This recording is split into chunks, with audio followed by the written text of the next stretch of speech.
والصلاۃ والسلام علی رسول اللہ۔ رمضان مبارک کی بابرکت گھڑیاں ہیں اور بابرکت ساتھ ہیں، اس کے آنے کا انتظار ہوتا ہے لیکن جانے کا نہیں پتہ چلتا کہ کس طرح ختم ہو گیا۔ اور یہی حال ہے کہ دیکھیں اب اللہ کے فضل سے روزے پہلا عشرہ جو ہے وہ بھی آدھا ہو چکا ہے، تو اس میں ہم نے کوشش کرنی ہے کہ یہ جو موسم ہے یہ آخرت کا موسم ہے، نیکیوں کا موسم ہے، اس میں میں نے اور آپ نے اس طرف جو ہے وہ اپنی توجہ زیادہ کرنی ہے۔ حدیث مبارکہ پہلے بھی بیان کی تھی، میں دوبارہ بھی بیان کر دوں کہ حضور نبی کریم صلی اللہ علیہ وآلہ وسلم نے ارشاد فرمایا کہ وہ بندہ جسے اللہ پاک نے دنیاوی لحاظ سے کم دیا ہے، اس کے پاس نعمتیں بہت زیادہ نہیں ہیں، رزق کے معاملے میں اللہ نے اسے کم دیا ہے اور وہ اس پہ راضی ہے، صابر اور شاکر ہے، میں جو اللہ نے دیا میرے لیے کافی، میں صبر اور شکر پہ ہوں اس پہ، تو نبی علیہ السلام فرمایا اگر یہ صابر شاکر ہے تھوڑے رزق پہ تو قیامت والے دن اللہ رب العالمین جو ہے وہ اس کے تھوڑے عمل پہ بھی راضی ہو جائیں گے۔ یعنی یہ ذہن میں بات ہونی چاہیے۔ لیکن دنیاوی اعتبار سے میری آپ کی دوڑ کبھی ایسی لگتی ہے کہ جیسے سب سے زیادہ غریب بندہ جو ہوں نا وہ میں ہی ہوں، اپنا گھر ہے، گاڑی ہے، کاروبار اپنا ہے، دکان اپنی ہے، نیچے کئی لوگ کام کرتے ہیں، لیکن اس کے باوجود سوچ یہ ہے کہ شاید سب سے غریب میں ہوں اور مجھے ہمیشہ جو ہے وہ اپنے سے بڑے لوگ نظر آتے ہیں، ان کی تگودوں میں رہتا ہوں۔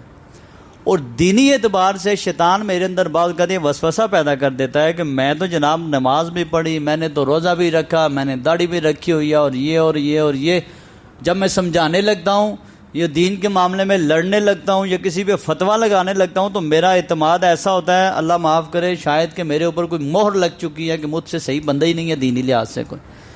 مختصر یہ کہ دینی لحاظ سے میں انتہائی امیر ترین اور دنیاوی لحاظ سے میں اپنے آپ کو انتہائی غریب ترین بندہ سمجھتا ہوں۔ صحابہ کرام کے طریقہ نہیں تھا، جب باری دین کی آتی تھی نا تو وہ اپنے آپ کو یہ سمجھتے تھے کہ شاید مجھ جیسا گناہ گار انسان ہی کوئی نہیں ہے۔ جناب ابوبکر صدیق رضی اللہ تعالیٰ، دیگر صحابہ کرام، کوئی کہتا اللہ تو نے مجھے کوئی پرندہ بنا دیا ہوتا نا، انسان کیوں بنایا، کوئی پرندہ بنا دیا ہوتا، مجھے کوئی کاٹ کے کھا لیتا، میں ختم ہو جاتا، میرا حساب کتاب ہی نہ ہوتا۔ کوئی کہتا مالک تو نے مجھے تنکا کیوں نہیں بنا دیا زمین کا، اے کاش کہ میں تنکا ہوتا جس کی کوئی وقت اور حیثیت نہ ہوتی تو میرا یہ حساب کتاب والے معاملات نہ ہوتے۔ عثمان غنی رضی اللہ تعالیٰ جیسے بندے کے قبر کے اوپر بیٹھ کے تو روتے روتے روتے، حالانکہ کئی دفعہ نبی علیہ السلام سے جنتی خوشخبری پائی، نبی علیہ السلام کی 2 صاحبزادیاں ان کے نکاح میں، خوش قسمتی کی انتہا ہے، ذوالنورین کہا جاتا ہے ان کو، لیکن اس کے باوجود روتے اور بہت زیادہ روتے۔ پوچھا جاتا ہے حضرت کیا ہوا ہے، آپ یہ قبر پہ جب بیٹھتے ہیں روتے رہتے ہیں؟ تو کہنے لگے تمہیں نہیں پتا نا، یہ قبر جو ہے نا یہ آخرت کی منزلوں میں سے پہلی منزل ہے، جو یہاں پہ گزر گیا جس کے لیے یہاں پہ آسانی ہوگی وہاں پہ بھی آسانی ہو جائے گی۔ کبھی ہمارے اندر ایسے معاملات پیدا ہوئے ہیں؟ کہیں آپ دیکھیں گے ابوبکر صدیق، جناب عمر، جناب حنظلہ، وہ جناب حنظلہ پریشان آ رہے ہیں اور آ کے کہتے ہیں کہ یار میں نبی صاحب کے پاس جا رہا ہوں، خیریت ہے؟ کہا مجھے لگتا ہے میں منافق ہو گیا ہوں، نافق حنظلہ، مجھے لگتا ہے کہ میں منافق ہو گیا ہوں۔ کہا جی ایسا کیا ہے؟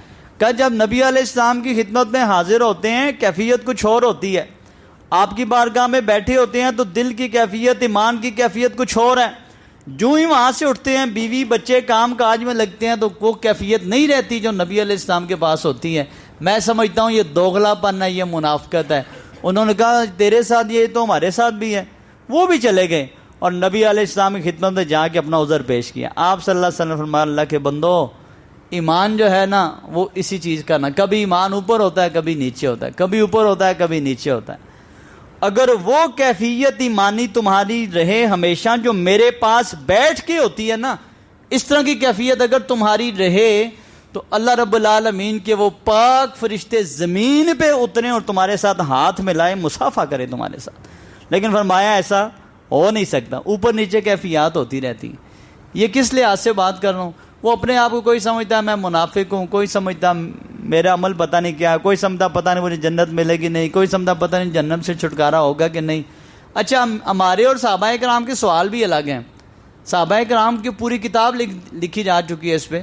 صحابہ کرام نبی صاحب سے پوچھتے حضور کو ایسا عمل بتائیں نا جس سے جہنم سے آزادی مل جائے، کوئی ایسا عمل بتائیں نا کوئی ایسی نیکی جس سے جنت میں چلا جاؤں، کوئی افضل ترین عمل بتائیں حضور، کوئی نیکی کا کام تھا جس سے اللہ خوش ہو جائے۔ ہمارے سوال ہی کچھ اور ہوتے ہیں۔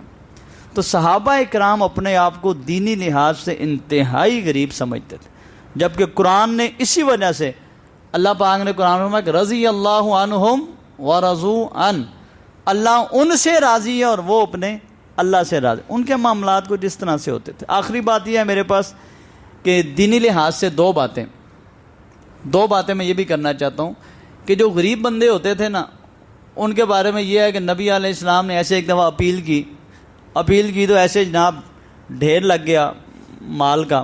تو ایک بندہ جو ہے نا وہ مٹھی بھر کھجوریں لے کے آیا، مٹھی میں کتنی کھجوریں آ جاتی ہیں ایسے ہاتھ میں، وہ لے کے آیا جی اللہ کے راستے میں دینے۔ صحابہ کرام کچھ لوگوں نے دیکھا نا، ان کا اس سے کیا، ہمارے ہاں بھی ہوتا ہے نا، کوئی 5-5 ہزار دے رہا ہے، 10-10 20-20 50 ہزار، وہاں کوئی غریب بندہ کوئی 100-50 10-20 لے کے آئے تو ہم مذاق اڑاتے ہیں، طنز کرتے ہیں اس کے اوپر، منہ سے نہ بھی بولیں، دل میں کہتے ہیں دیکھ اس نے بڑا کچھ۔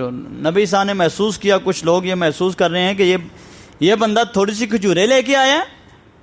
آپ سے صلی اللہ نے محسوس کر لیا، لوگوں کے چہرے پڑھ لیے۔ آپ علیہ السلام اس غریب بندہ جو سارا دن ایک یہودی کے یہاں مزدوری کر کے وہ تھوڑی سی کھجوریں لے کے آیا، آدھی گھر میں رکھ دی اور آدھی مٹھی میں بھر کے جو ہے وہ مسجد لے آیا۔ حضور کی خدمت میں چندے کی اپیل ہوئی تھی نا، آپ علیہ السلام نے اس غریب کا دل اس طرح رکھا کہ اٹھے اور وہ اٹھائیں کھجوریں ہاتھ میں پکڑی اور پورے سامان کے اوپر ایسے بکھیر دیں۔ ساتھ فرمایا کہ لوگوں تمہاری نظریں اپنی جگہ ہیں، ہو سکتا ہے اس سارے سامان کے ڈھیر کی برکت ان مٹھی بھر کھجوروں کے اندر ہو۔ کس پیار سے، کس محبت سے اور کس محنت سے وہ غریب آدمی لے کے آیا اللہ پاک کے ہاں۔ ہمارے ہاں کو باری آج ہم سمجھتے ہیں جو پیسے دینا تو امیر لوگوں کا کام ہے، ہمیں کیا ہے، نہ پیچھے نہ ہٹا کریں۔ صحابہ کرام کے غریب لوگ بھی اس طرح ہوتے تھے، نبی اسلام کی خدمت کرتے، وضو کرواتے۔ آپ علیہ السلام ایک دن خوش ہو گئے، کہا مانگ یار، کیا مانگتے ہو؟ سوال سنیے، مانگ کیا مانگتے ہو؟ ان کا حضور جنت میں آپ کا ساتھ مل جائے یہ مانگتا ہوں۔ غریب آدمی، ڈیوٹی کیا ہے؟ جب حضور وضو کرتے تو وضو کا پانی رکھ دیتے، چھوٹے چھوٹے کام کر دیتے۔ خادم رسول صلی اللہ علیہ وسلم کا جنت میں حضور آپ کا ساتھ چاہیے۔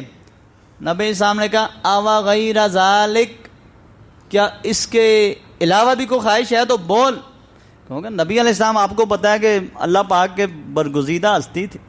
نبی علیہ السلام تو ایک دفعہ ایک بندے کو برکت کی دعا دے دی تھی کہ جا اللہ تیرے سودے میں برکت دے۔ صحابہ کرام ان کے پیچھے پیچھے پھرتے رہتے تھے، کہتے تھے ہمارے ساتھ پارٹنرشپ کر لو، ہمارے ساتھ پارٹنر۔ کیوں؟ وہ صحابی کہتے ہیں اللہ نے مجھے پھر اتنی برکت دی کہ میں مٹی کو ہاتھ ڈالتا اللہ پاک اسے بھی سونا بنا دیا کرتے تھے، اور سارے کاروباری لوگ ان کے پیچھے، پتہ تھا گارنٹی ہے کہ ان کو نقصان نہیں ہوگا کیونکہ نبی علیہ السلام کی دعا لگی ہوئی۔ ایسی بے شمار چیزیں ہیں۔ تو نبی صاحب اس غریب بندے سے پوچھتے ہیں چل جنت میں میرے ساتھ رہنا چاہتے ہو؟ اوا غیر ذالک، اس کے علاوہ بھی کچھ ہے؟ غریب آدمی ہے، غریب آدمی۔ انہوں نے کہا جی اس کے علاوہ کچھ بھی نہیں ہے، بس جنت میں رب آپ کا ساتھ دے دے میرے لیے کافی ہے۔ آپ علیہ السلام نے پتہ کیا فرمایا؟ کہا ٹھیک ہے لیکن میری مدد کر کثرت سجود پہ، نفل بہت پڑا کر، اللہ پاک کے ہاں سجدے بڑے دیا کر، انشاءاللہ میری تو مدد کرے گا اللہ پاک آسانی کر دے گا۔ ہمارے ہاں یہ بھی ایک مسئلہ ہے، میں تھوڑی سی کڑوی بات بھی کر دوں، ہمارے ہاں لوگ ایسے لکھ کے دیتے ہیں تو بھی جنتی ہے، تو بھی جنتی ہے، تو بھی یہ دے دیا کر، وہ کر دیا کر، حاضری لگا دیا کر، اور ایسے ٹکٹ تقسیم ہو رہے ہوتے ہیں۔ جنت کا بھی یہی حال ہے اور جہنم کا بھی یہی حال ہے، اللہ معاف کرے۔ نبی علیہ السلام نے کہا چل تو کثرت سے سجدے کر، نماز پڑھ، میں اللہ پاک سے دعا کروں گا، اللہ پاک آسانی کر دیں گے۔ یہ صحابہ کرام کے ذہن تھے۔ یہ رمضان کی بات نہیں، رمضان کے علاوہ کی بات۔ تو رمضان میں تو میری آپ کی کنڈیشن اور زیادہ آگے ہو جانی چاہیے۔ اپنے آپ کو غریب سمجھیے ہمیشہ نیکیوں کے اعتبار سے، نیکیوں کے اعتبار، اور امیر سمجھیے اپنے آپ کو پیسے کے اعتبار سے۔ رب نے جو دیا الحمدللہ صابر اور شاکر رہیے، لیکن نیکی نہ ہاتھ سے جانے دیا کرے کبھی بھی۔ مجھے بھی اس کی بہت زیادہ ضرورت ہے اور آپ کو بھی۔ اللہ تعالیٰ عمل کی توفیق عطا فرمائے۔